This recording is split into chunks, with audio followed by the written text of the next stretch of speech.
Jo soc historiador, primer que res, però també he fet molts treballs de patrimoni, de geografia i després m'he especialitzat també en filologia, en la història de la literatura medieval valenciana, és a dir, que he tocat moltes rames del saber a nivell acadèmic i divulgatiu també, perquè són dos nivells complementaris i necessaris. En Gavarda, per exemple, les entrevistes eren fonamentals per veure un poc el passat, inclús el passat contemporani, contrastar les informacions de premsa en el que havia passat en la Riuà,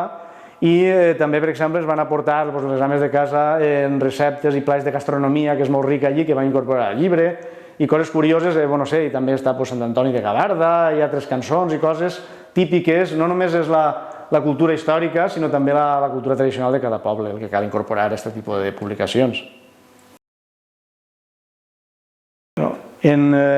molts pobles cal fer un bàndol demanant fotografies a particulars amb una adreça i un sistema de seguretat tal perquè no se'n perda cap, mai se n'ha perdut,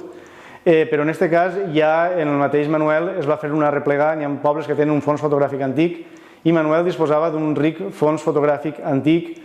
i del qual ens van deixar l'Ajuntament naturalment extreure unes fotos seleccionades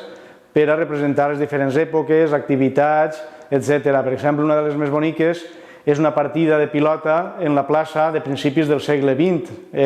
Hi ha poques fotos de pilota valenciana que siguin tan boniques i tan espectaculars amb el panorama de la plaça buida, els dos jugadors i el campanar al fons com esta que reproduïm en el llibre. Vaig tindre ocasió d'entrevistar a gent sobre les festes i tradicions del poble, el forn on fan unes mones, o panquemaus que diuen altres pobles també, tradicionals d'allí de tota la vida i tenen una gastronomia i unes tradicions interessants. La gent se'n recordava, la gent major sobretot, de l'època dels casinos de la República, de la guerra, de coses que formen part de la memòria oral de quan ens vam entrevistar, perquè fa uns anys ja, molta gent d'eixa major ja ha faltat,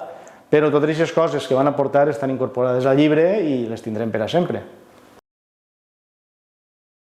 És molt d'agrair que la gent de Senyera, que en principi pensava que tenia